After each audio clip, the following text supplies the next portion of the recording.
Hello, hi. Welcome to the chat. The weather is threatening to rain. I wouldn't mind rain on this very chill evening today with everybody else. My name is King. Welcome to the chat.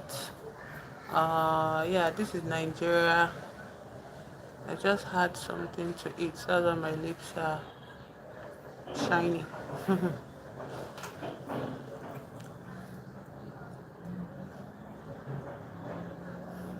I actually proposed to come on here today to talk about the horror movie that I was narrating yesterday, yeah, that kind of traumatized, not kind of, but yeah, kind of traumatized me as a child. I watched it as a kid with my family, like my parents put on the CD for us to watch, like not for us, but for them to watch it, and we just we're in the same place and we're all watching it at the same time. My siblings and I, yeah. So after watching the movie, we were so traumatized.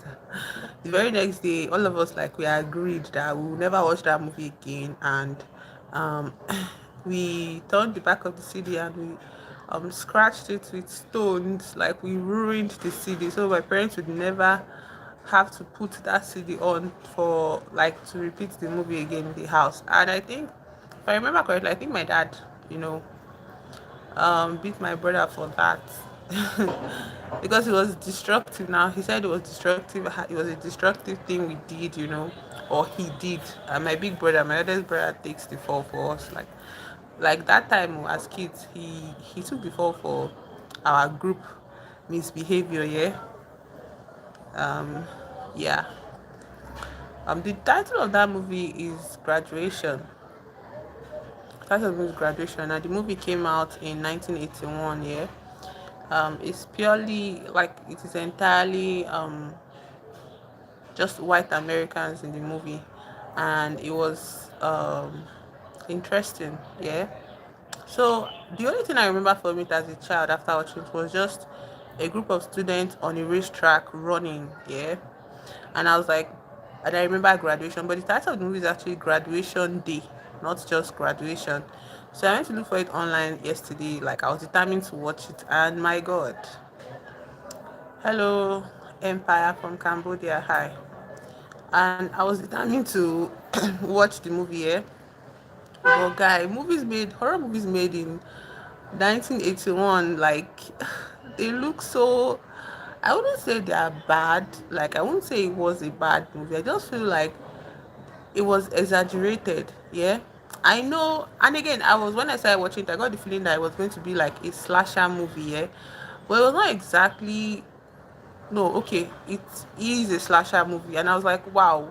I felt a little bit of annoyance at myself. Like, why would I be scared of a slasher movie? I'm not scared of slasher movies now. So, like horror movies, like slasher horror movies now, I'm not scared of those kind of movies. So, like, why would I be scared of such movies? But if you think about it, I was just a kid, okay? And one thing about us watching movies then, if we saw anything like adults, we just like close our eyes and leave the horror to our imagination. And so many scenes in this movie showed me why it felt like exaggerated in my mind as a child.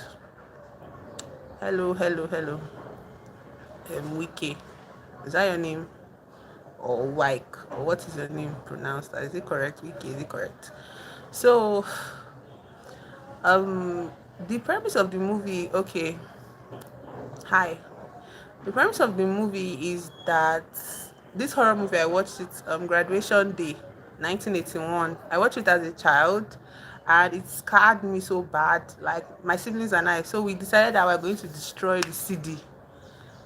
Hello, Richard. We decided that we are going to destroy the CD the very next day so that our parents will not watch the movie again with us.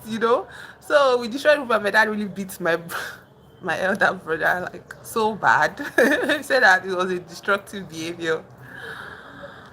Hello, Raja. So, I rewatched the movie yesterday because I was talking about horror movies on my stream yesterday, and I was talking about like as a child I was very scared of horror movies compared to now. Now I'm like it's only horror movies that like really gets me going, excited about movies like horror movies, maybe thriller or something. Yes, I'm from Nigeria, Richard. My name is King. So the movie that I'm talking about is Graduation Day, 1981, and it's kind of like a simplistic movie of revenge. Yeah, this girl, her name is Laura, and Laura is a member of the track team in high school. Okay, she's a senior. They are all seniors. Yeah, in this setting, like most of the characters are seniors. The adults are all like staff of the school that they are all at, and then there's the parents of the children and all of that. So, anyways, like I said, as a child, the only thing I remember is that some people were running on a race track. Some people were running on a racetrack. Yeah. So when I went back to watch it, the first scene of the movie is like these children, these high school kids running on a track, like competing on a race, competing in a race. And this our main character Laura, she's the fastest, and the exaggerated shots of the director, that was part of what scared me. You just hear very loud music. The sound is not the best because it's like 1981. Yeah, the sound is not the best. It's very loud, like the faces of the crowd in the stands exaggerated, screaming for her to, like, win. They're calling her name Laura. So it's like she's the track star of the school. And there is her teammate by the other side of the field with the coach. They're all timing her, like the coach is timing her, his face is intense, he's serious and all of that. And anyways, she's running. You can see this girl, she's kind of gassing out here, but she does her best, and she makes it as the first person in 30 seconds past the finish line. Yeah, and everybody's like cheering her on. They've won the competition, and I think it's like an athletics day. They're competing with other schools or something, and this school in particular won. You get most of the athletes from this Laura school, they are all like well trained athletes. Yeah, they are so good at it. All of them do well in all their sections. There's the track and field, there is pole vault, there is discus, there is gymnastics. Yeah, so all of Laura's members of the team, they all do well, including Laura. So but Laura's own is like the final performance, like final, yes, performance of the competition, and she wins. She wins. So hello, coded normal person. Welcome to the chat. So I said I was going to watch this thing yesterday, graduation. So I ended up watching graduation last night. Oof. I ended up watching graduation. Yeah, I ended up watching graduation, and the name of the movie is actually Graduation Day. Hello, Pooja. Thank you for subscribing. Hi, welcome. You're very welcome here. So what was I saying? So I was narrating, like I finally watched the movie, yeah, and I realized that the scariest part of the movie is just that it was a slasher horror kind of movie. Yeah, there were these jump shots, and very graphic scenes of people being killed, all of that. Hello, chocolate boy. Hi. There are graphic scenes of people being like characters being killed in the movie, and it was as if somebody was like the way jump shots work. Yeah. Oh, fashion designer. Cool, cool, cool. What kind of, that's cool to know. Um, so I'm talking about this movie here. I watch horror movies here. So if you're a fan of horror movies, like you can leave your recommendations for me to watch in the chat, like horror movies you want me to watch. Hello Kabir, long time. Welcome again to the chat. Okay, interesting. Interesting chocolate. Interesting Abu. That's cool. You go to a school to learn it or something.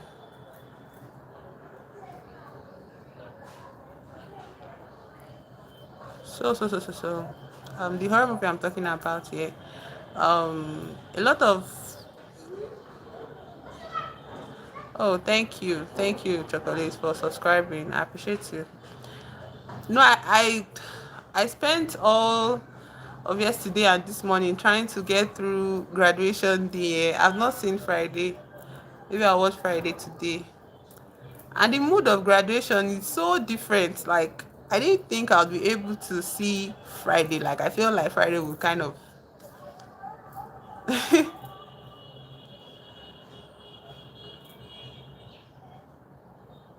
fashion designer award. Congratulations, Abu. Congratulations, Abu.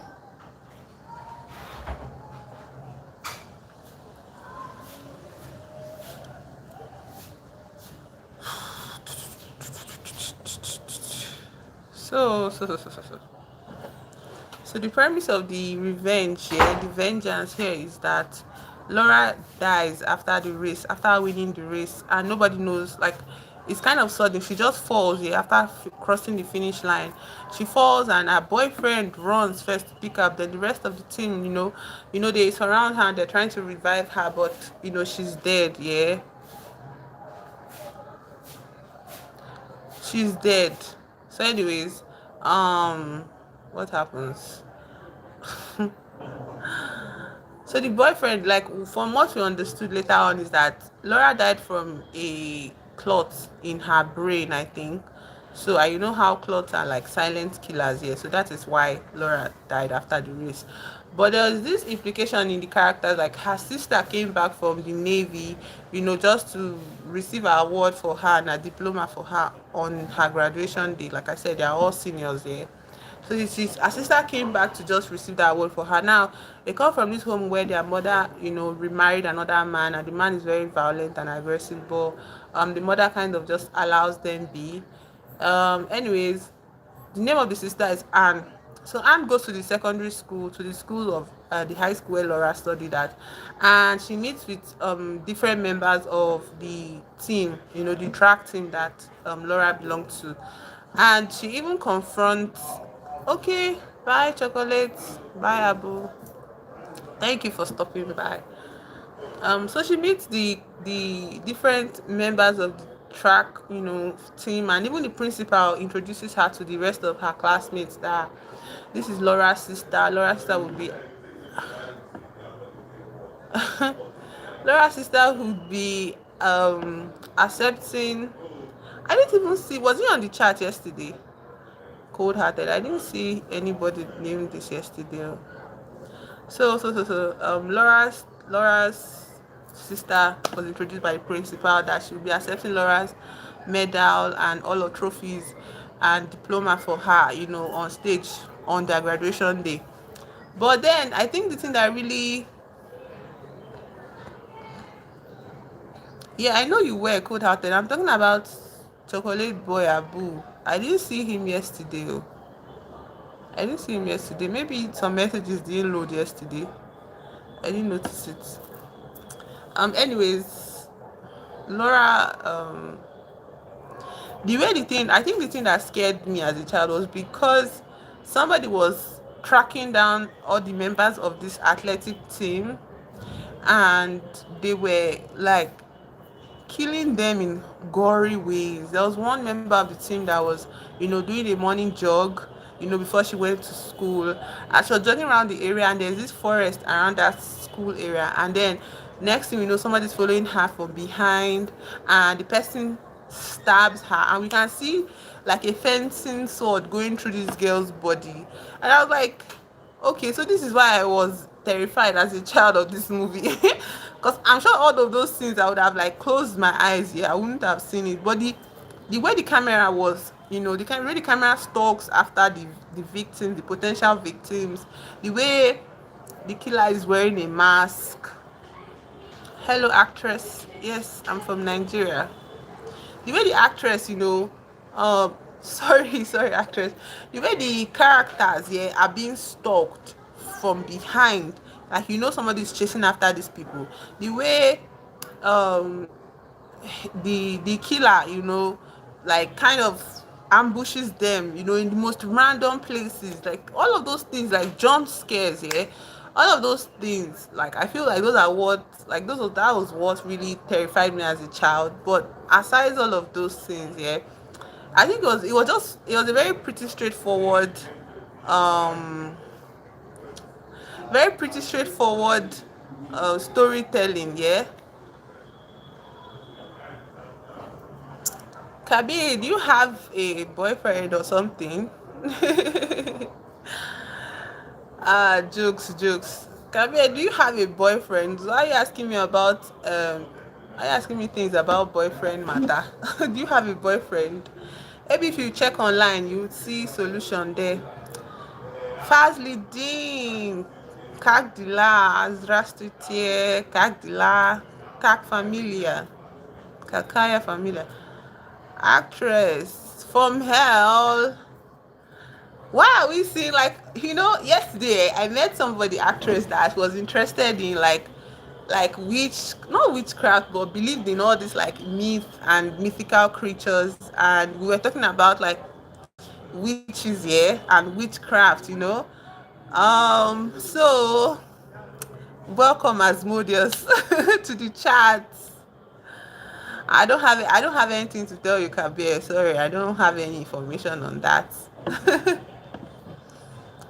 I wouldn't know Greece. I don't know how to judge that.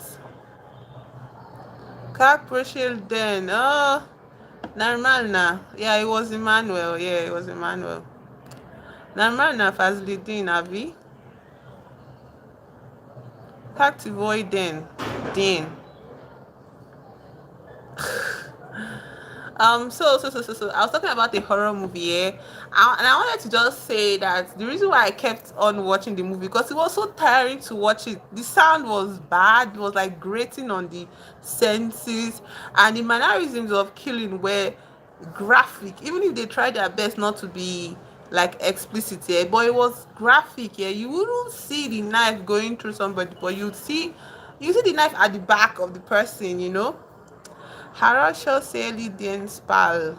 Сели. День спал. That's good. Faz. Хорошо. Это хорошо. Да завтра вы ходить работать. Вы ходить работать. Cold hearted. I'm not anybody's soulmate though. I'm not anybody's soulmate. Please, everybody, subscribe and keep up with the channel. There is more going on here than all those conversations. Yeah. I think the thing, like, the reason why I kept up with the story was that from the synopsis of the movie, yeah, you think maybe the sister, came back to. I know you're kidding. I know you're kidding, cold hearted. Of course, you have to be kidding. Shitiri Utra Paiduna Rabotu. Oh, um, Monday, Tuesday, Wednesday, Thursday. What is Friday in Russian? Это хорошо. No, утро.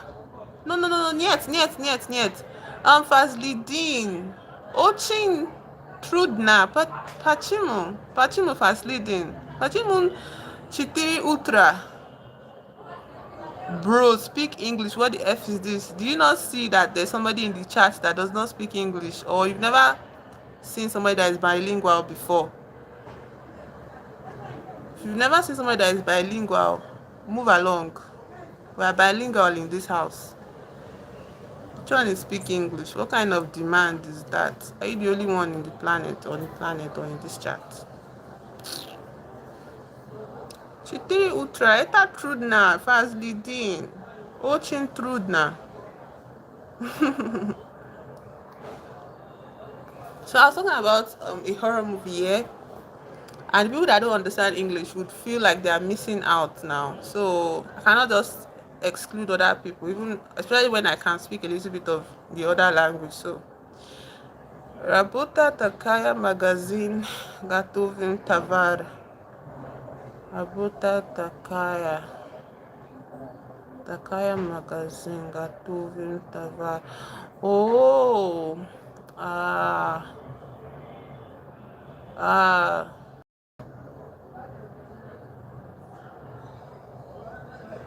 Right, actress. we have a heckler in the house. Let's give it up for the heckler. Yay! Welcome, our heckler of the day. Fazlidin. Yeah. How to say this? I understand. No.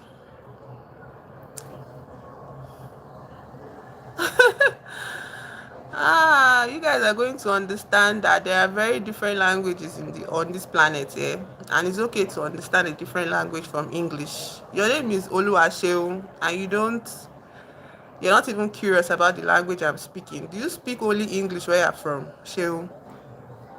Do you speak only English where you're from? Oh, so you know Mantan, actress. Me, I've never seen him before. I never say, hey, you speak Yoruba. If somebody is like, you are speaking Yoruba and they are telling you you are speaking in tongues, like, what does that show? It shows a lack of curiosity. You can just ask me, what language are you speaking? And I'll tell you the language I'm speaking. I have people from different parts of the world on my chat that subscribe to me, and they are wonderful people. So I'm going to do my best not to make them feel excluded, okay? Especially if I can understand their language. So get with the program. It's not tongues. Just ask me what language is this and I'll tell you. Yeah, me too. Like I feel like I even need to learn more languages actually. Yeah, I was in a place where I decided to just start learning Russian. So I started to learn it, but I did not have the money to complete my studies. So I stopped. That was years ago. So now I'm meeting a Russian person on my stream. How wonderful is that? How wonderful is that? I learned it somewhere now. I paid money to learn it, and eventually I could not keep it up, so I stopped.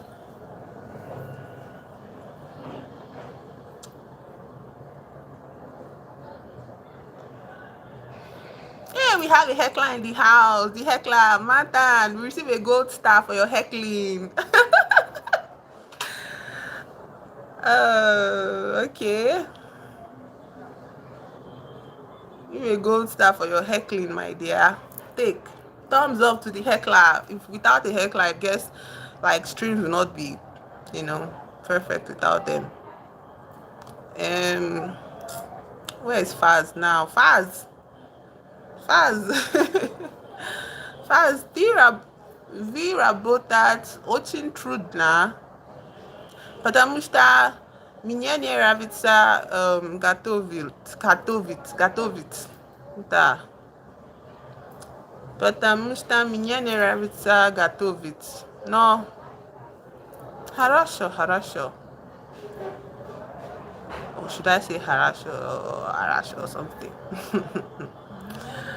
um yeah, I also intend to learn how to speak French, like improve on my French, and to also learn a bit of Portuguese if possible, because like I know there are some of my subscribers from Brazil, yeah. So as many languages as is possible, at least to have a very basic conversation with anybody, yeah. I think that's a good thing to aspire to. For me, I don't know about anybody else.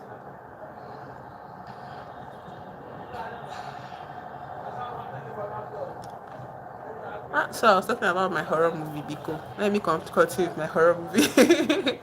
So, the thing about the movie is that yes, this person, this mysterious stranger. Hello, Adebola. Happy Sunday. Welcome to the chat. So I'm talking about the horror movie, that I watched as a child. I don't know how many times I'm going to repeat it, but whatever. As far as people are like showing up and being curious about that. Anyways, this character, there's this mysterious character going around killing people on the track team of a school, you know. And when you're watching it, you already saw somebody died, yeah, in the beginning, and you're like, oh, okay, maybe somebody killed her, but she didn't die. She died of like a health condition. Yeah, she had a blood clot in her head, in her brain, and so it killed after a race, so I was like, what is the premise of vengeance here? Like, what could be somebody trying to carry out revenge? So I thought the sister that came back from the navy was going about dealing with people, and I was like, what basis would this sister have to kill students in school? Do you understand? What basis would this sister have? Like, what would be her purpose? What would be her motivation to kill high school students? I didn't notice any. There was no bullying. So this mysterious character here is killing all the students on the track team here. And the coach, now people are putting eyes on the coach. They're like, you are such a hard coach, you're so hard on your students, and I'm sure you're the one that killed, Laura. So why is every member of your team dying like this? And he's like, I'm not the one killing them. But the man is a hard guy. He has this very rough way of speaking. He's kind of like, how to say it. He's just very rough. And it's 1981, so I'm sure at that point in time it was very normal to be very harsh on children, especially when you are training them to be professionals or something or whatever. Especially teachers. Yeah, teachers were probably in that period very hard on students, and it was accepted as a form of education. You understand? So it was easy, for everybody to start suspecting the coach that, oh, he had something with these children to do with these children's deaths. You understand? And then um the sister meets the boyfriend. Do you get the boyfriend of her sister? And meets the boyfriend of her late sister Laura, and they talk together. You can see that Anne is very sympathetic, or empathetic with the boyfriend. Boyfriend name is Kevin, and you see both of them. They are talking all this flowery language. It's gentle, all of that. It's cool. And then me, personally, I had a kind of suspicion that the boyfriend was the killer, yeah. But I was like, why would he be killing? He saw the girl die. Nobody else, like it wasn't like she died in a mysterious, gruesome way. She just died after the race. So like, why would he feel any need to take revenge on his girlfriend and all for his girlfriend and all of that, yeah? Hello, Sandeep. Welcome to the chat. Hi. Welcome to the chat.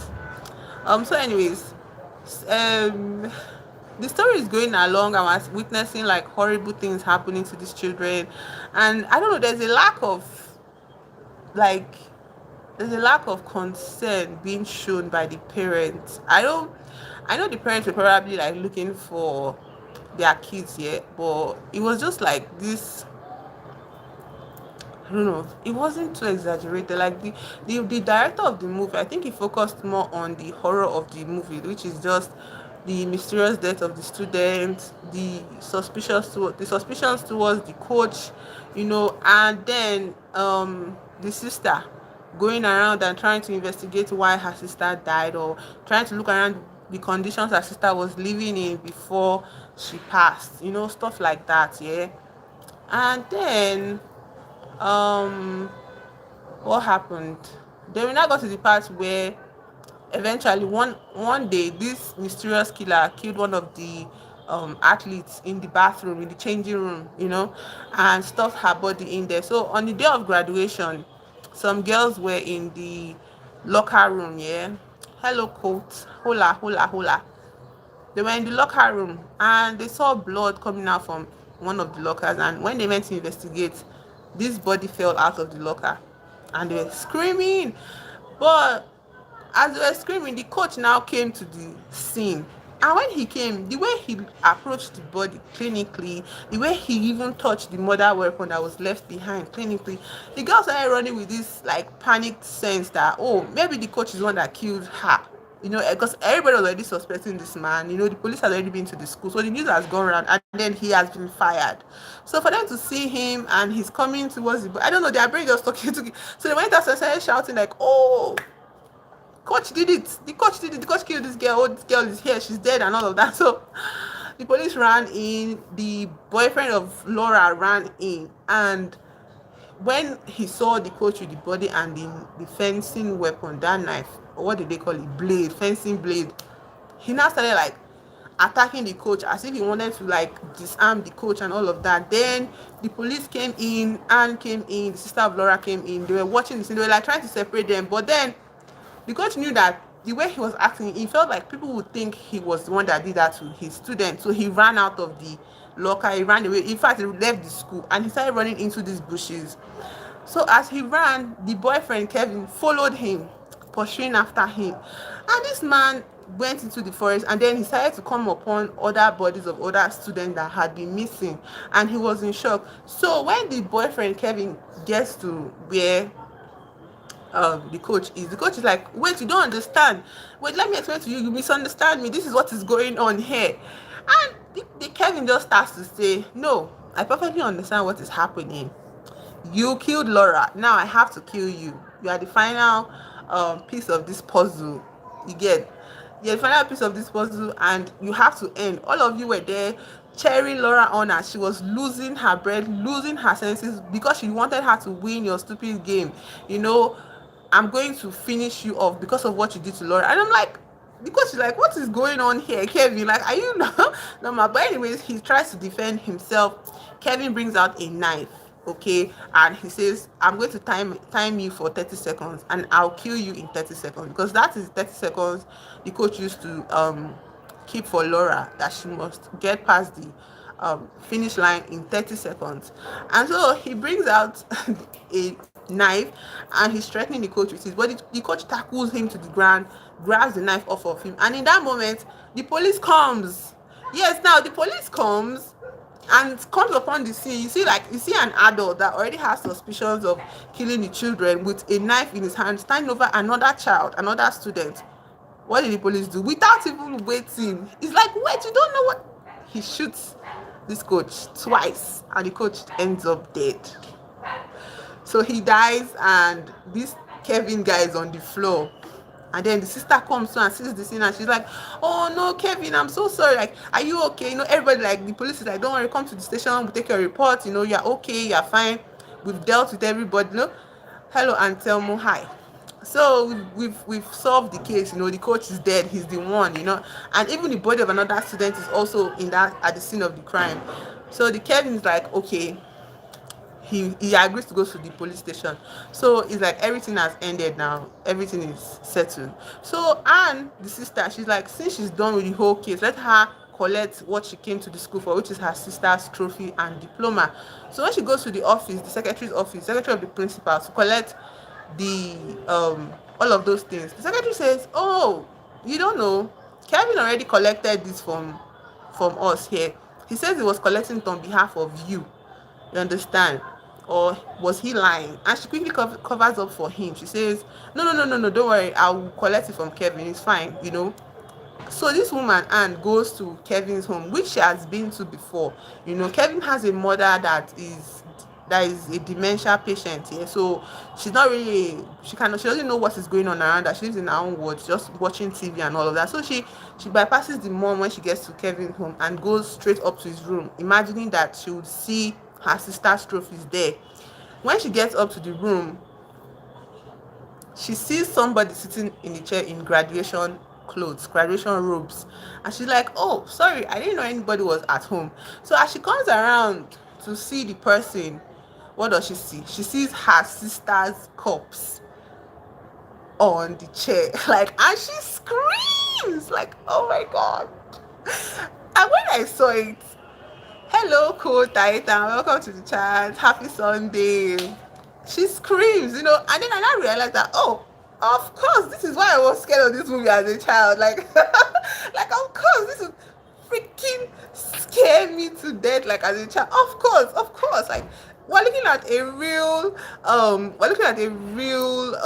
corpse, like, being, like, dressed up in graduation robes, yeah, and, like, being propped up like a human being, yeah. And she's like screaming, and she starts to scream. She sees it, she recognizes it as her sister's um corpse, yeah. And the moment when she wants to react, Kevin comes into the room. And when Kevin comes into the room, Kevin's like, yeah, meet Laura. Laura is fine. We're getting married as agreed. You know, we agreed I will get married after graduation. It's a horror movie I watched as a kid, but like I was so terrified by it that I didn't have any memories of it. So I decided to watch it yesterday again, yeah. And so I've now figured out why, you know, why I was stressed out by the movie as a child. Though now it's just like ordinary horror movies, not too special. So anyway, Kevin comes into the room and he sees he sees the sister looking at her sisters, looking at Laura's cups, and he's like, oh, don't worry, it's fine. Me and Laura, we agreed to get married after graduation, you know. It's fine, we can still get married, you know, just, you know, say hi to Laura. Like as if he's talking about a normal situation here. And the sister is like, what do you mean? And she's expressing the kind of horror about the whole situation. And instead, Kevin's like, oh, so you don't believe in us getting married?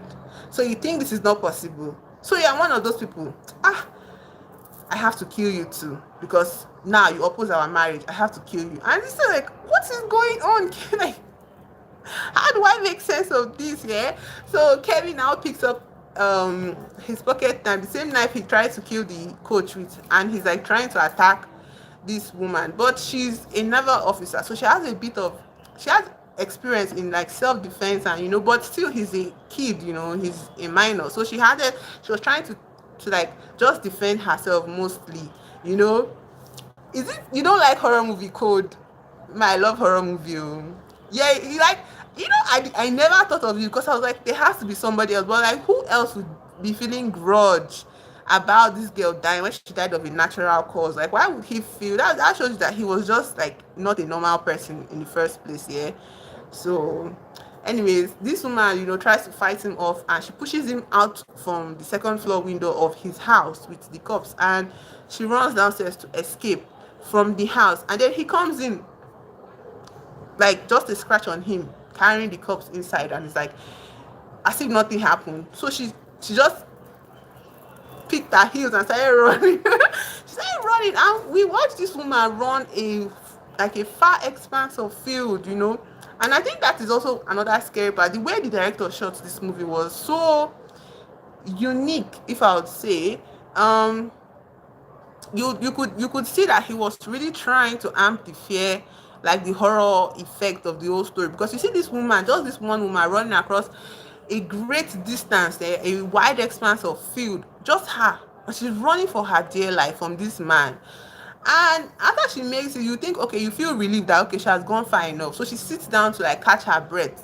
She has not even stayed like 2 seconds in. She lifts up her head and Kevin is in front of her. That thing's supposed to like make you jump, and especially if you were a child watching this, of course you'll be scared. And of course you'll be scared. So anyways,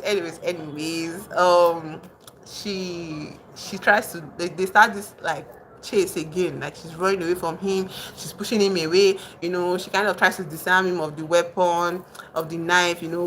He picks it up again, he starts chasing after her. Then they get to a point where she sees another body of another like student, under this random space in the field, yeah, like under like a bleacher like area of the field. And she bypasses it, she runs, she sees another body like hanging on nails on a wall, like so graphic and so gory.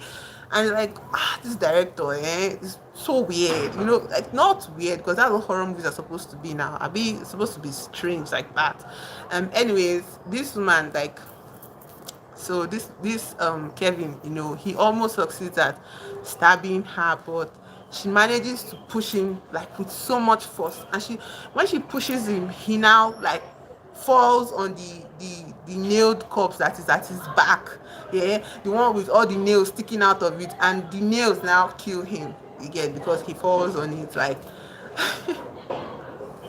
And when he comes out of the nail, like he's bleeding from his mouth everywhere, blood is coming out from his body, and she's like breathing hard, and it was just like, why? Like I think the guy actually just needed maybe psychiatric help after his girlfriend passed away, especially if he was planning to get married to her. And I feel like as an adult now, I didn't really enjoy the movie. I think I was only just happy to finally know the plot, and also to finally to figure out the mystery of the movie, because I refuse to believe that boy was the killer. I don't know why. I thought it would be the sister, but I don't know. I just didn't want to believe he was the one. Yeah. But I couldn't see the coach being the killer either. Like there was no reason. Here it was hard on the student, but like when like directors are setting you up to believe that this person is the bad guy, then you now know that it is somebody you don't expect, kind of. So anyways, I don't know, I think that's the cool thing also about like horror movies. Yeah, they kind of show you why, like,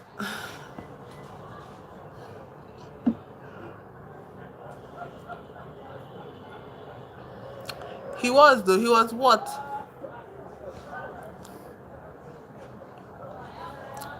What, the coach? Are you talking about the coach cold hearted? The coach was hard on the students, yeah. And also there's this allusion that aside of the other students that were killed by this Kevin, yeah, the reason why Laura pushed herself more than normal, or her boyfriend, he was suspicious to you, yeah. I don't know why I did not immediately clock, the signs of it.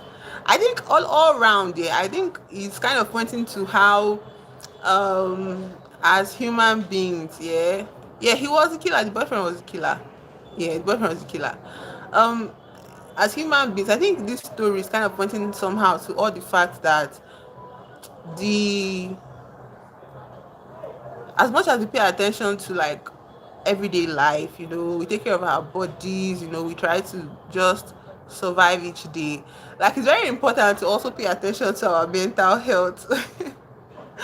Very, very important to pay attention to our mental health. Like, this coach is so mean, he was so ruthless. He was like, I just wanted them to do, the best that they knew how. Like, I wanted to make them like varsity, worthy athletes, and all of that. And it's like, at the cost of what though? Like, aside the other student, I think Laura too, because of how probably like exhaustive her training was, or exhausting her training was, she probably did not have the space in her mind to focus on her health, outside of being an athlete, and her muscles and her physicality and all of that. Like something like an embolus in her brain. I think there would have been a bit of signs. No, there's not really any signs to seeing a blood clot. There's no real sign aside like regular medical checkup. I think that is the only way you can like spot like a whatever on time, like a clot on time, yeah, and handle it. But still, that's interesting. Yeah. I wonder, like, the way my brain like completely blacked out the entire story is actually very powerful of me. I wonder what else I have blacked out in my mind, because I do not remember anything about this movie past the title and the opening shot of the movie. Like, that was all I remember from the movie. Everything just felt like I was watching something new. There was no single thing that was, when I was watching this movie, there was no single thing that was like, oh, I remember this as a child. No, nothing. Only that first scene. Just that first scene, yeah. The movie, and it was shot. It was released in 1981, which is a whole different like generation from right now. Yeah, so the style of the production, the direction is very different. The quality of the um movie too is very different. Like, then there's this thing the director was also doing where he would alternate, like make alternating shots between two different scenes happening at the same time, yeah. Like when the killer went to prom, because they had prom before graduation day. So prom night, everybody was like at the school gymnasium, like dancing, and the music was very loud and annoying.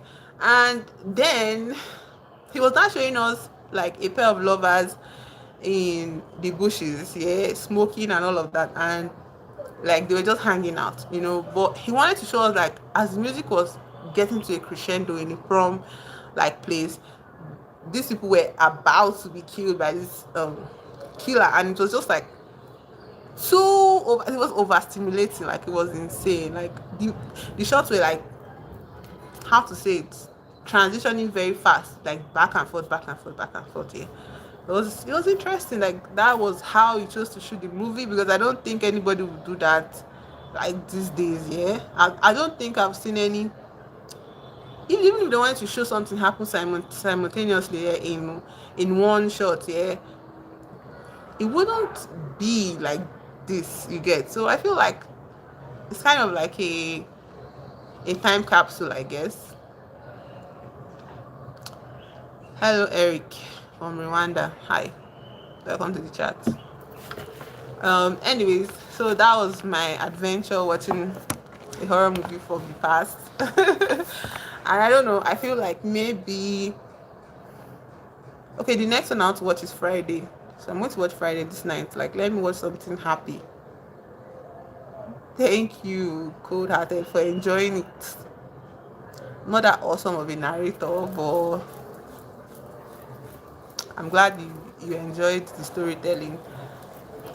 So. What I want to say? I'm talking about Friday. Yeah. So I watched Friday this night. I want to see, like, maybe I might remember the movie. You know, that year, whenever you wanted to see movies, yeah, we didn't go to cinema to see movies, yeah. We bought CDs, and CDs had, like, were compilations of different movies that were, like, out in the moment, yeah, in that period. Hello Munye, good evening. Hi, good evening, welcome to the chat. How was work today? Yeah, DVD collections, yeah. So we'd buy, and it was mostly my dad. My dad was such a good, like, he had good taste in movies, yeah. He was one that went out and, he found movies for us kids. And his selections were always very interesting for us, like, so many movies that I can talk about today, because my dad was always searching for new movies to buy for us in the house. Like, he was one that was, like, doing all of that legwork to find new stuff for us to be entertained with, yeah. And also, the my him and my mom, they share similar taste in movies, yeah. So, and I don't have that same taste. So what I was saying about it is just, I feel like I might have watched Friday, like, in a collection, of Chris Rock's, like, style of movies. The way I watched Rush Hour was, like, also in a collection, DVD collection. We watched, all of us, me and my siblings, watch it, one, two, three. Yeah. So maybe Friday was among those movies that we saw, but I wouldn't remember it particularly. Yeah. I think if I was watching a collection of movies and Chris Rock's Rush Hour was, like, one, two, three there, I would not remember much of anything else except those three movies. Like, Rush Hour is so epic, yeah. It is a classic at this point, yeah. It's a classic, like, it's part of the classics at this point, yeah. But I'll check out Friday today. I'm sure it's available, easily available on the site where I watch it. Also, I'm still reading this book, Weep Not Child. 3. Serious. Wow. Then I'm going to watch, like, at least out. I think I can get through, like, 1 and 2 today and tomorrow, maybe. 3. I didn't know that. That the third one, did it come out recently? Like, do you think the last one was made recently, or they are all released in the same time period? 2000s or 2010s period? I don't know much about the movie, Sha, but I'll definitely see part 1 today. So, 1995. Oh, the movie is old though. Oh yeah. That's why Chris Rock looks so young in the movie. Wow, 1995. That's about 30 years. Wow. Okay. Keep that in mind when I'm watching it. So I'll expect to see a lot of funny stuff happening in the story. Okay. So there's another interesting thing that is actually going on right now, yeah. In the sense, like, I said I was going to read this book and, talk about it with no child. So, like, in this chapter where I'm at here, there is this thing going on here where the people of Kenya, they decided to hold a general strike, to demand better pay from the government of what colonial masters and all.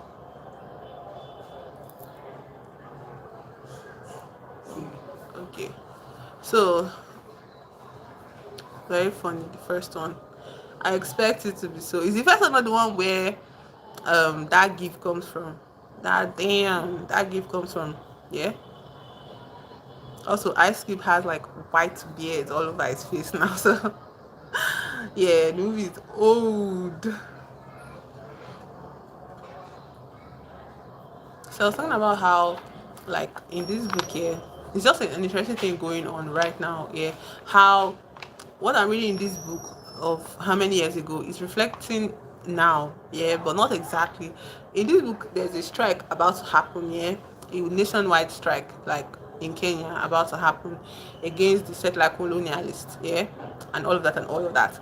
But um and also there is this whole divide, yeah, that the people that are poor should not go on strike, because if you go on strike, you know, you'll be fired, you lose your job, you not have income stability anymore and all of that. And it's like, what about pride? What about your desires to be free, you know, to be free in your own country and all of that.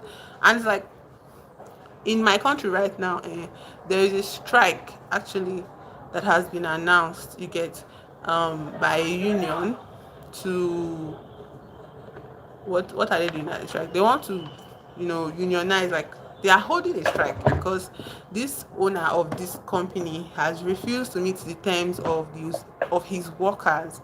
You understand? And I think there's also the conversation about how he's treating them like actual human beings, even though the conditions are very extreme, you know, and all of that.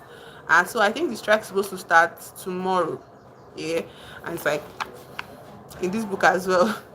The strike started like in this moment I was reading it here. But the thing about this book, you know, and the story of the strike is that eventually the strike failed because they were overpowered by the government, you know. And the failure of the strike was kind of like an indictment on how maybe you guys were doing the wrong thing by holding a strike at all in the first place. And in real life situation in my country, this man has already fired like all of the workers that are assigned to a union.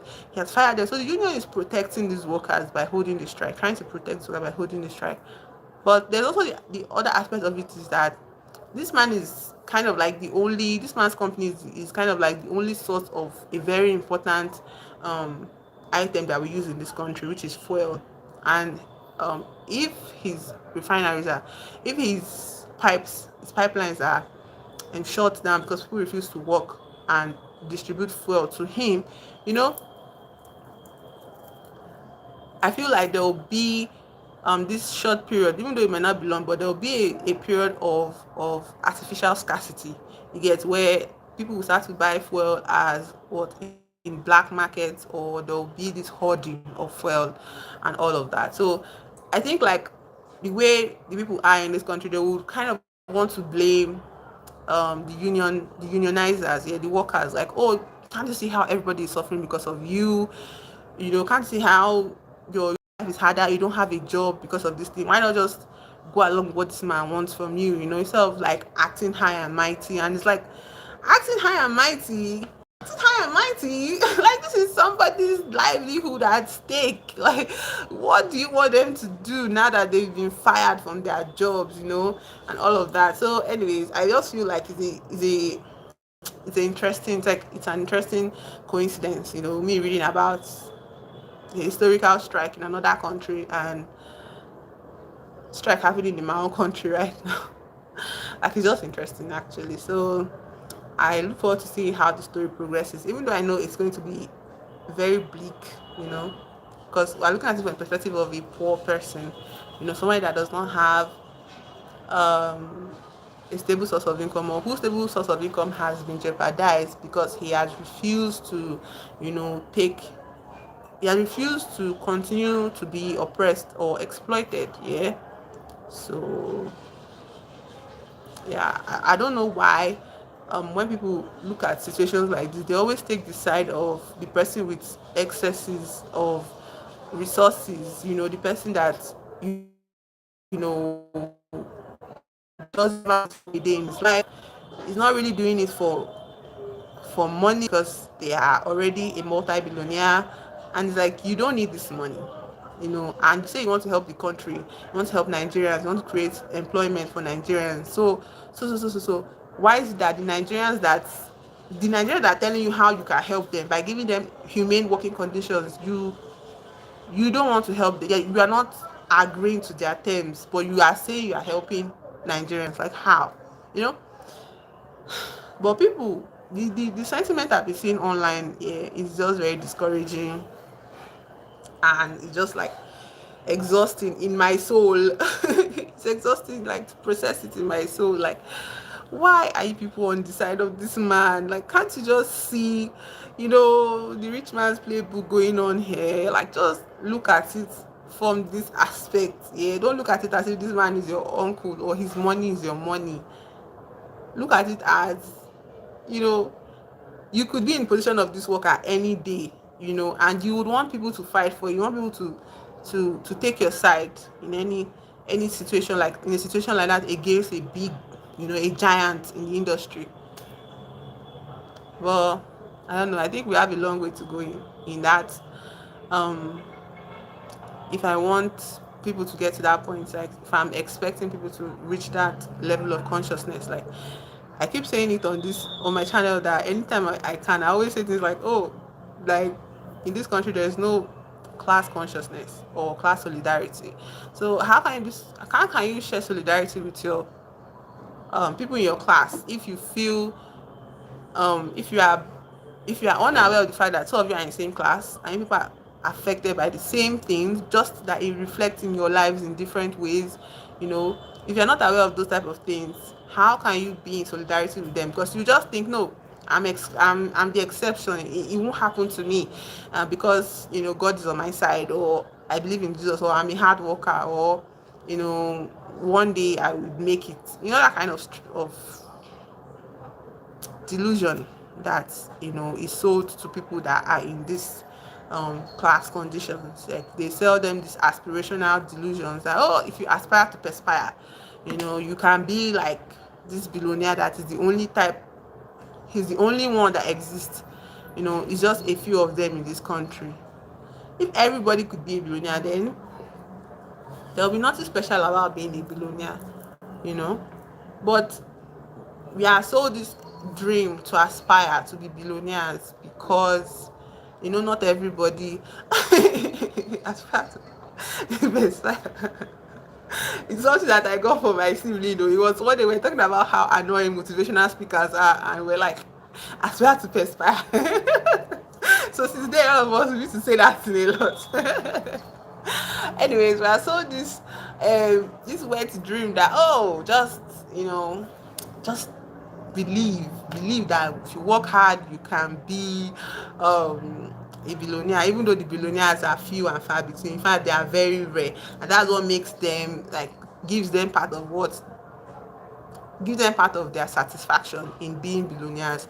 If they were billionaires and they were like, scolded in the streets, if they were billionaires and they were like not giving any sort of social currency, as they were like ridiculed and mocked and called what they truly were, which is what they are, like scourges. Yeah, they are the ones accumulating and accumulating. I think they would not it wouldn't be aspirational in that sense. They'll be more trying to kind of, even if it's a performance, there'll be a performance of social, how to call it, what do they call this thing, where like big companies are supposed to give something back to the community they exist in, you know like there'll be a lot of performance of that here, but at least the communities and the people will still be benefiting. Yeah. But no, they are praised. Like, I think from when I was a child, I think Dangote has been this person that has been lauded by Nigerians as a source of pride. Yeah, they'll be held more accountable. Yeah, yeah, you have to account for why you're able to hoard this massive amount of money in dollars, or not naira, dollars. Yeah. But since I was a child, like, there has been this lie sold to me that, I don't know about anybody, but I feel like in most primary schools, yeah, children are being taught to aspire to be rich, to be wealthy, to make it. To make it. We say it a lot in this country. Oh, one day I go make and one day, like, it's not like that. It's not like that. You cannot be telling people one day I will make it when there are forces that are actively, consciously, you know, working against your making it. Like, how that there are forces actively working against people's making it is the way education is so bad in this country. you know like, they know the value of a good educational system. That's why they send their children abroad. That's why they go abroad. That's why they send their families abroad to study. They know the value of good working educational system, but they destroy it. They ruin it every chance it has. Like when I was in secondary school, it was bad, yeah, but I don't think it was as horrible as it is right now. Like, what do you mean Jam is telling people that they made mistake with you? Like, are you dumb? Like, where is that coming from? Like, that's extremely nonsensical.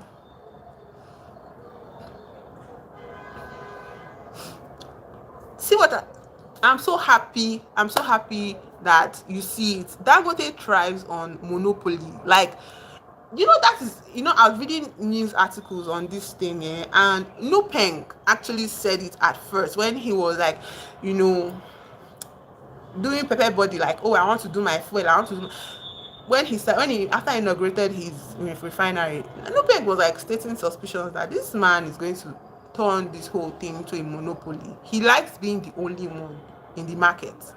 He just likes being the only one in the market. Okay, and he will do anything undercut prices just to chase out his competition. So he has the connection, and it's not just connection. He is the connection. Like he's born into generational wealth.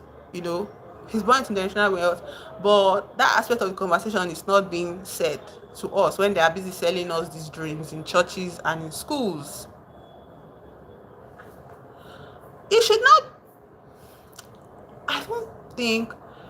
Yeah, that is how it looks like on the surface. Yeah, but when they say things like you can do anything, we have to acknowledge the fact that doing anything also means costing people, like costing people their lives, their literal lives. Yeah.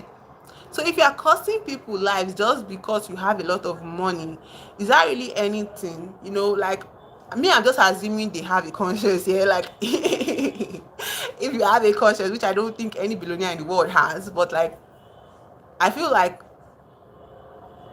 costing people their lives, yeah, is not part of the anything you can do. You understand? It should not be part of the anything you can do, but it is mostly where and how these people do their anything. I don't know if that makes sense. Yeah. It's mostly how these people do their anything, Sha. So Nupeng expressed worries, like concerns about Dangote turning this whole thing into a monopoly. And I was like, now currently now with the sentiment online, people have the sentiment of acting as if when they listen to the report, they put themselves in Dangote's shoes, which is, it's not a sign of critical thinking. Yeah. No. What's that? You know, take that. Keep it. Sorry. Don't forget that into. Okay. So, the aspect of the conversation is that what are they talking about? What are they talking about? I go to eh? Yeah, it's not a sign of critical thinking. Sorry. I go to a better comment most billionaires in Europe, but you can't blame him. Okay, so I'll stop you right there. You can absolutely blame him. We are not living in Europe. You can't blame him. If Dangote was living in Europe and we were in Europe, he would behave even more deplorable than this. So you cannot say you can't blame him. We are not in Europe, first of all. We are not in. If we were in Europe, we had working systems of government that can console us a little bit. I would say, maybe, but we're not in Europe. Why in Africa? We're in Nigeria, to be exact. We are not in Europe. You will and most definitely can and should blame him. Okay? You will, should, and can blame him. You can't blame him. Okay? We are not in Europe. We're in Africa. I've not even checked the immigration statistics of Africans going abroad. Of Nigerians, sorry, going abroad. Spending millions, that if they put all that money together, if they ever had such amount of money, I don't think they'll be thinking about going abroad. But Nigerians will cough up that money because they want to escape how hellish this country is. To go, they'll pay that money to a foreign government to just exist in that country, not for free, but to work their asses off, to work their fingers to the bone, to break their back, to ruin their health. They rather take that than staying in this place. No, we can and should blame him. We can and we should blame him. No matter how you look at it, no matter how you look at it, if this man says, "Toh, this refinery, I no do again, I give it to somebody else to do it," he's not going to ever, for the rest of his life, his children's life, his great grandchildren's life, they're not ever going to go through half of what an average Nigerian, especially in this freaking Lagos, goes through on a daily. So let's not compare him to billionaires in Europe, because those ones too, they have their own wahala. Their own wahala is even horrid, because the decisions of billionaires in Europe and America, North America, is affecting trickling down to us here. Strictly down to us here.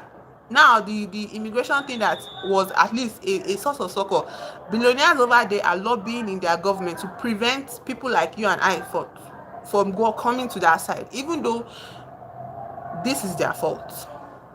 This capitalist system, this stupid neoliberalism, free market nonsense is their fault. We will blame the ones in Europe, and we'll blame this one here in our country. All of them, all the billionaires in this country. His net worth is $24.5 billion.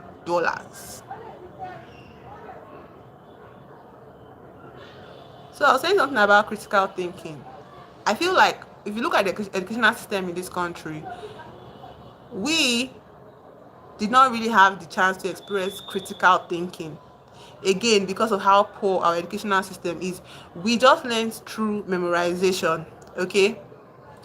And those students that actually end up being outstanding in universities, they are the ones that actually go out of the box, that take a chance, but they are just one in like 50 students that do that have the courage to step out of the box.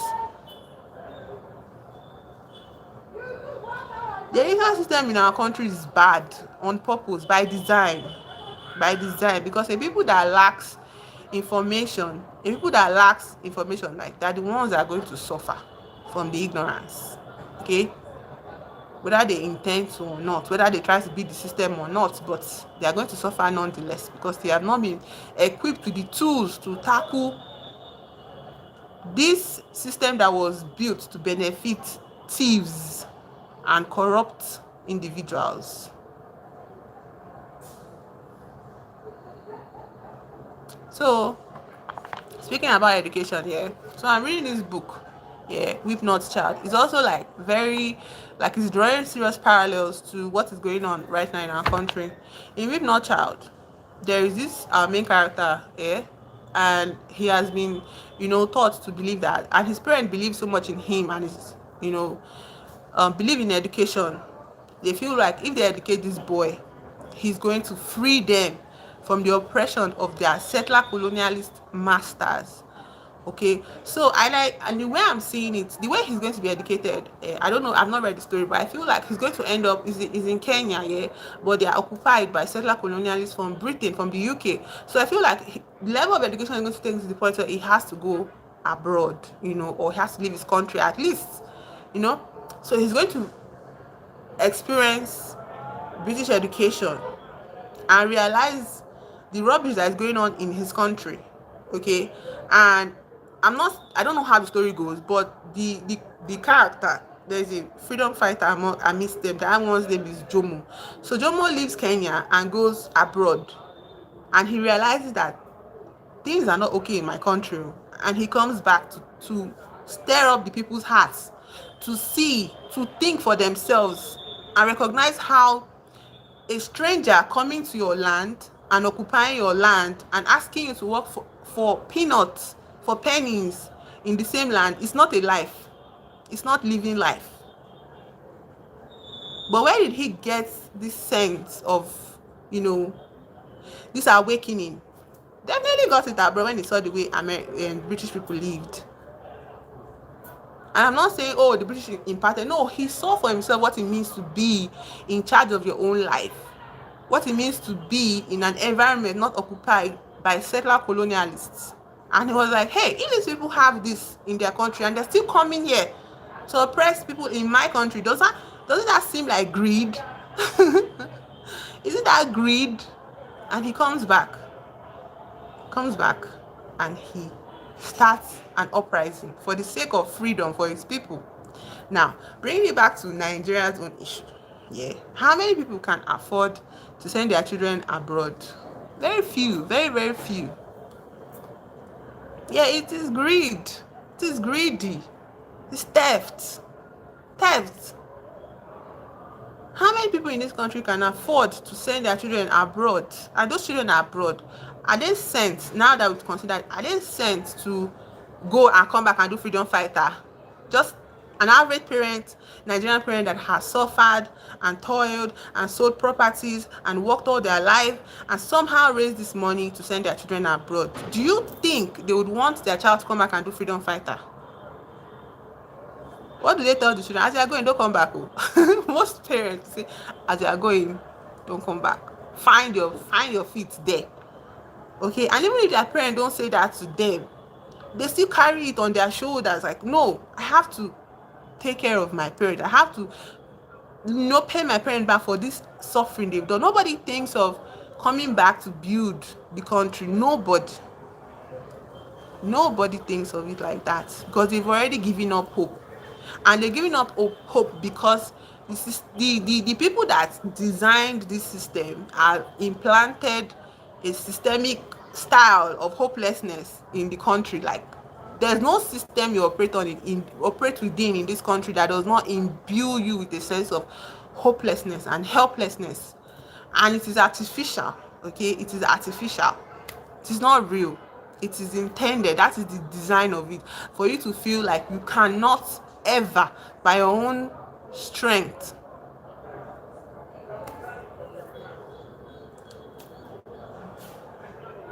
free yourself. So when I see a lot of sentiment online, which year was it that Dangote was marrying away, he's marrying off his daughter? Which year was it? How much did he spend in the marriage? And what kind of family did they marry into? I'm saying all of this to say, do you think his children had any level of education in this country? Do you think they ever went to school in this country? You too, you say, me, if I'm a billionaire, of course my children will not go to school in Nigeria, or God forbid. Because, like, why? Why do you say that? But people are still going to school here. Oh. We are still having outstanding students in universities. Oh.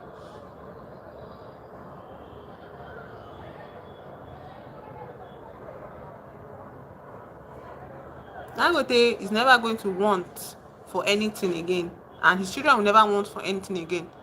So if a group of people decide that, okay, we're not asking you to give us your money, we're not asking for anything of your profit, just pay us for the work we are doing, and we don't want to just die anyhow without benefit, we don't want to be disabled for life without getting any sort of compensation, because you want to avoid the lawsuit, or because you want to pretend that you have a safe working environment. We just want you to treat us like not disposable. Just treat us like non-disposable, because we are human beings. Because the thing you are doing in your company, only you cannot run that company. You need people, and those people are going to get hurt. Those people are going to suffocate. Those people are going to be changed. Like, no matter how you compensate a person, working in a refinery is going to change some part of your physical health for the rest of your life. Okay, it's just the horrors of using petrochemicals, hydrocarbons. Okay, that is why a lot of people abroad, even in this country, we have green energy initiatives which I never hear of, but they are there. So probably somebody has siphoned the money and it is now just a paper company, but let us allow it. That's why green energy is being pushed everywhere around the world, because using hydrocarbons, petrochemicals to generate fuel, to generate energy, it's not sustainable for the earth that we live in. It's not sustainable for the human beings. Okay, but anyways, let's allow it. Oh, Nigerian made, let's allow it. We just want you to not treat us like objects. Yeah, to not treat us like not humans. I don't know if that makes sense. Just treat us like human beings, please. Just let us have normal working conditions. Let's have normal rest days. Let's have proper protection, protective wear on sets. Sorry, on site. I don't think the association, the union is asking for much more than this. But people are like, no, put yourself in the shoes of somebody that took a loan of $9 billion to start this business. So when I got 24.5, can you put yourself in the shoes of somebody that has $1 million? Can you put yourself as a Nigerian? Put yourself in the shoes of $1 million. Let's see how your brain will be able to compute that amount of wealth in your bank account. You cannot even put your shoes in. You cannot put yourself in that shoes. Why are you now empathizing with somebody that is worth so amount of? Why? Where is this empathy coming from if it is not just ignorance and you know lack of awareness of your class, of your place in the world? And this goes hand in hand with religion and this style of thinking. They are working in tandem.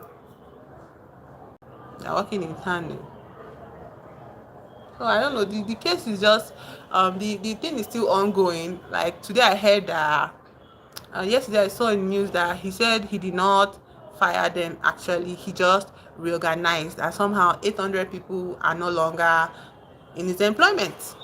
Why is the light shaking? Why?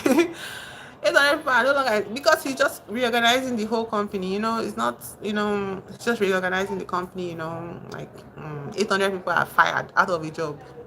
It's just reorganizing. Like it's just reorganized. That's the latest. Then I think today again another one came out that that's when I think Lupeng Abi Pengasan said they will go on nationwide strike. Nobody would nobody would deliver crude oil to him for him to refine until he answers for this situation. I don't know why the light is shaking. I think because it's evening and rain is about to fall. Sorry about the light thing. I don't know why. I don't have ring light, so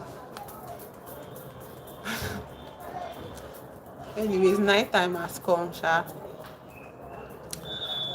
Yeah, just a lot to think about here, and I don't like going through the comments because it's so frustrating. How many people am I going to? How many people am I going to say this to? People are just rushing to this, and I know those favorable comments are probably paid PR. I don't know. I'm not sure. These are just like speculations. Yeah, there's nothing definitive about it, but like the accounts that keep on siding with him and propping him up as this innocent entrepreneur is just trying to work, and Nigerians as usual are just sabotaging things. Nigerians hate progress. Nigerians don't like to see people succeed. I wonder why. Oh my god, Nigerians are so wicked. Witchcraft is too plenty in this country. Nigerians are so wicked. Oh my god, why should the union have so much power? Have you ever experienced somebody that working for this kind of heavy industry companies becoming disabled? Have you experienced the devastation it causes the family?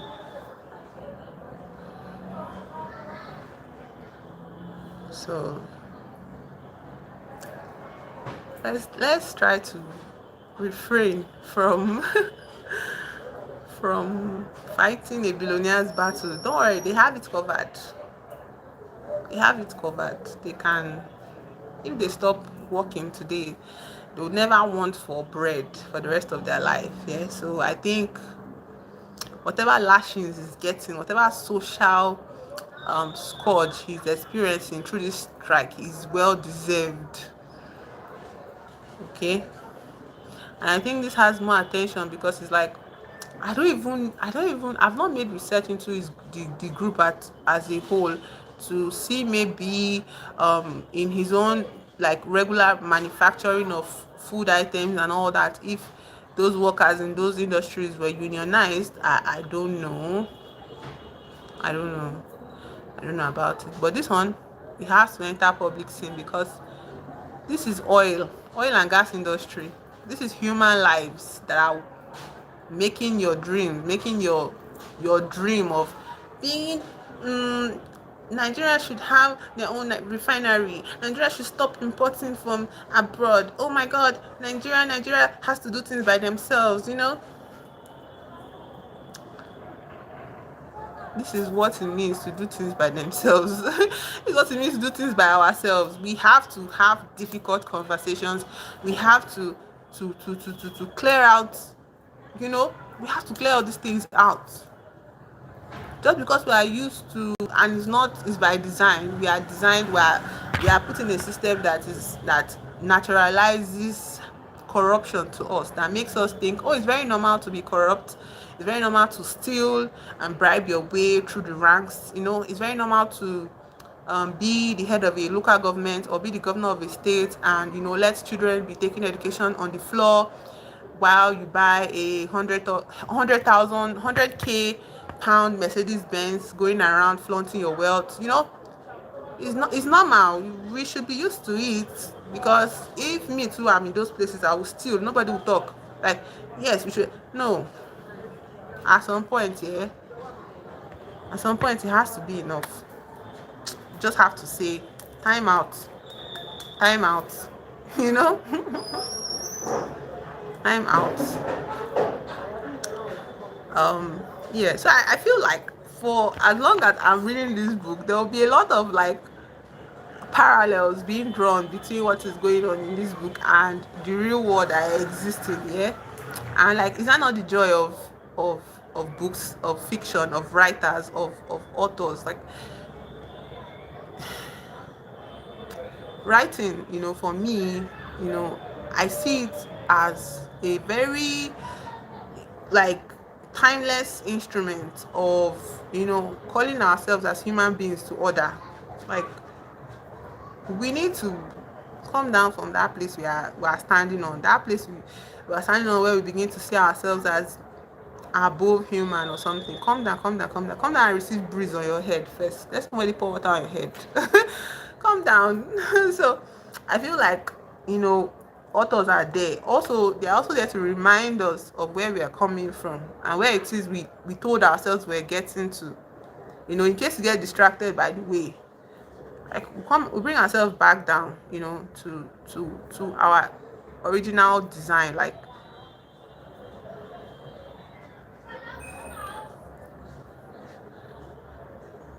so I don't know, that was kind of like a lecture. Yeah, I kind of get into um lecturer mode because there's a lot of information I just used to absorb every day. I'm sorry for being a lecturer, like, in the chat, but I don't know. I guess it's just like, I feel like any avenue possible. I feel like we should, you know, um, kind of, especially for Nigerians. I think that we should I don't know, what I want to say. Not demonize unions, because at the end of the day, no matter how extreme you think they are being, not seeing how extreme a billionaire can be, a human being with excess power, a human being with all of the power in the world. You don't know how extreme that a human being can be with power. Like, you can never underestimate how power drunk somebody with a lot of resources can get. So, no matter how much you think the unions are being extreme, trust me, the person they are fighting against is probably I don't want to use any sort of like religious imagery or whatever here. Probably worse than whatever extreme you think this union is, going or whatever here. So, no matter what country you live in, always be on the side of the unions. Always be on the side of the unions. Unless you wake up one day and you see um 10 billion in your bank account, 10 billion, whatever currency you use in your country, you see it in your bank account. And even then, if you see 10 billion, what is there in just, like, not being not being a cartoon villain, you know. If you have 10 billion, so what? So what? Does it mean you have to own everybody and everything? What kind of boredom is that? You know, how you feel like, now that I have all this money in this world, let me control people's lives, like Mark Zuckerberg with Meta. Like, yeah, I know you are freaking bored. Your brain has been fried by how, you know, you've experienced everything and anything there is to experience. You get, but like if you step away from the drawing board, Zuckerberg, just step away, yeah, from the drawing board, and let your brain be silent for 1 hour every day. I'm sure you find things to do with your money that doesn't involve, you know, making people connect with robots that convince them to take their own lives. Like, I'm sure you find purpose on this earth, like somehow, somewhere. Like, what's the point of making all those necklaces? Like, have you seen the newest invention? In those days when we were growing up, we were reading about people that were inventing like drugs and planes and different sort of technological advancement for us. And we thought maybe if we grew up to be adults, we'll see flying cars. But no, no. What are we seeing? AI. AI that is telling us that we should kill ourselves. That's what we are seeing now. Not flying cars. So funny, I beg. So funny. And it's all these people with a lot of money that are doing it, stuff like that. It's like there are a lot of things you can do with money now. Like, there has to be, it just shows how they were really before they had all of the money that they have now. How they were like empty shells of a human being before they became, you know, um they had this accumulation of wealth. Yeah. Because the plans me I have for money, oh god, the plans I have for money, first of all, books for everybody. Everybody is going to have at least, like, not, yes, everybody in the sense of like every street, because the money is enough. Yeah, like every street will have, like, we don't even have community centers like here in Lagos. Like, we don't have community centers, we don't have like youth centers where people can just go interact, you know, volunteer, take care of the elderly, take care of, feed homeless people. We just have homeless people hanging around on the streets, on our roads, you know, creating some kind of unpleasant, you know, feel to our everyday lives, you know. And every time you feel like, oh, these people are being unpleasant, you now start to feel even guilty, because it's not it's not their fault that they are on the streets. Yeah, it's not their fault they're on the street. And there's probably a lot of trafficking going on among, you know, the beggars living in our streets in Lagos. They're probably trafficked here. Okay. And if the money that they were receiving were theirs to keep, they wouldn't permanently always be on the streets. Okay. Like, you will see some beggars on the streets, you know, come as little girls, grow up, have children on the same street. Why? Do you think they don't have aspirations, things? No, but they were trafficked. They're trafficked. They're trafficked, and nobody's looking into it. We've accepted it as a staple of our Lagos environment. Hello, Jonah. Hi, hi. They were trafficked. We don't have a choice. Like, if we had community centers where at least people, you know, instead of wasting so much time, you know, um your mind is just filled with nonsense, idle stuff, just go to the community center. You see books, you see recreational stuff to do, you meet different people from different walks of life, you know, with their experiences. You have talks, you have like plenty things to do with money.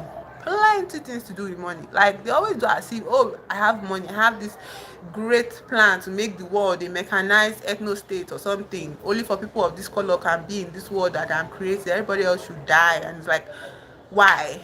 That's so boring. Of course you can think like that. Like, do you know how hard it is to be a kind person? It takes a lot of mental strength to be good. It's so easy to let yourself be rotten by, you know, the forces of existence and whatnot. It takes a lot of mental, and if they exercise half of the mental strain it requires to be good, like they would not be so empty and seeking public social validation everywhere they went. Like, you see how desperate they are for like validation. All of these billionaires, oh, I'm doing a good thing, I'm trying to save the world. Which world? Whose world? What are we talking about? Like, you have like $1 billion. Like, first of all, Nigerian roads, especially these Lagos roads, like, plenty things to do with it. But again, there's also the systemic aspect of having money. Okay, the way the system works, systems are rotten in this country. Okay, we have rotten systems, we operate in rotten systems, and so when you try to do something, yeah, the backlog of rotten corrupt practices, you need to either overcome it or overhaul the system entirely, like just build a whole new system, because we can't keep working with this is what they've been working with since, I think, post military rule in this country. Yeah, it's rubbish. We need to go back to the drawing board. we need to we need to formulate, like, we need to call on the architects. We need to design a new system. This system post military rule sucks. Just sucks. Solution is not going back to military rule. Oh. We just need to do better. We need to evolve. It's time for this one to It's time for it to end. This system of, I don't know, what do you call it, capitalist, neoliberal, free market state system. You know, we need to we need to overhaul the whole system. Like, we need to call on the architect, create a new blueprint. This ain't working, man. This is not going to serve this generation or the one after us. There's also this aspect. No, I do not know you, Jonah. Hi. Jonah from where? Jonah from where? What was I saying? We need to overhaul, like, create a new blueprint for this generation and the one coming after this one. Okay? We do not need to be harbingers anymore. I remember that time that Desmond Elliot is one of, like, our big names in Hollywood. Was like, he was young, he was fresh, he was, he looked, so his characters, the roles he played, which is another thing that I need to, like, talk about separately. Nollywood will pay for its crimes against Nigerians, against, like, I think 2 generations of Nigerians now. Nollywood will pay for its crimes. Oh, Jonah, how are you now? You told me the last time that something happened to your legs. Are you okay now? Are you okay now, Jonah? I hope you feel better now. That was like weeks ago, yeah? How do you feel now, Jonah?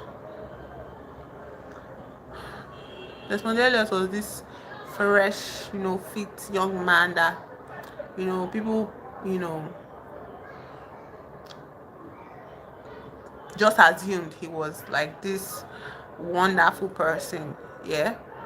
And then he became elected as a governor in his state. I think he got that role because of, like, popularity of the media or something, popularity in the media and all of that. And I think the last time I heard of Desmond, I think he served 2 terms as governor of that state, or commissioner. I don't know. It was something in government. And the last I heard of him was that the only thing he could do for his people to be elected was to build tap, like water, like tap for the entire community, just 2 tap, like, is that borehole? They call it borehole or something. Just 2 random taps.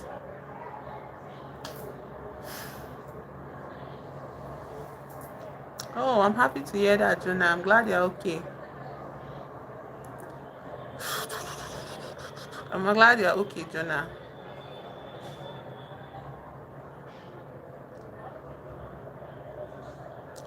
Oh, taps. That's what this guy can show for himself. This Mandela could show for himself. So I'm just saying that he went into that system. I don't know if he went in with like big dreams of change or whatever, but eventually the system still squeezed him to behave exactly as it was designed. That's why he could not do anything. He doesn't have anything to show for it. So I think we need to overhaul the systems. It's not about president now. I think it's just about our systems. Our systems are just rubbish. Rubbish. Why will you be angry? Do you know me? Do you know me, Jonah? You don't know me now. And also, you don't have any um, leg to be angry. You don't have any like stand to be angry. What will you be angry for? This is just an online space. You meet people every day. There's no need to form any sort of mesh attachment to anybody. You are allowed your feelings, yeah? You are allowed your feelings, Jonah. I don't know you as well. Good luck. Good luck with your situation in life. I hope you get help. So I was saying the system is just overall bad.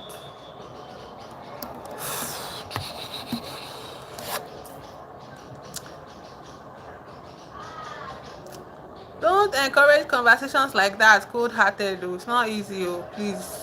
End of the day, I'm just a face on the screen. And this guy, after he experienced something that happened to him, I think he was on stream when he was saying something happened to him, yeah. So he now left the stream like just like that, yeah, and he has not been on the stream for weeks now. Okay, I can't keep everybody in my head like that, especially somebody that disappears for so long. So coming back and introducing yourself is normal, that oh, I'm the one, oh, and that's the end of it. Like, where does he get the leg of saying angry? Who the hell do you think he is? It's nothing, oh. Nothing to me. Very, very strict here. I don't come and be forming, using people as excuse to not be mentally okay. Get help instead of projecting. A lot, even beyond how far I thought I could go on live today. For people that are here and appreciated spending time with me, I appreciate you as well. Subscribe, like, comment, be good. It takes a lot of effort to be good, but do it, because somehow trying helps fix some other parts of you that you may not really be aware of. That God, these children, God, I'm surrounded by children. Like, there are a lot of children in this house, and they just, oh my God, they just make noise, banging on the gate. I'm so sorry for that. So sorry for that. But yeah, what was I saying? I was just saying that yeah, so people should, like, people say things like it doesn't cost you anything to be kind. Well, it costs a lot. It costs a lot to be kind, a lot. And I'm not talking about money, even though it does cost money to be kind. Like, it costs sometimes, yeah, to be kind to somebody. You have to use your resources sometimes. So what are we saying? It costs a lot. What is actually very easy is allowing the rot and the chaos of your circumstances to eat away inside of you and turn you into something that even you yourself may not be able to recognize. You get, it costs a lot to be kind. It costs a lot. It's easy to be evil. I think Toni Morrison, one of my favorite authors in this entire world, said it, that the work is to be good. Like she said, I don't remember the exact quote, but she's like, being evil is easy. What is there? Just follow, the easiest, and just look away, turn your face away.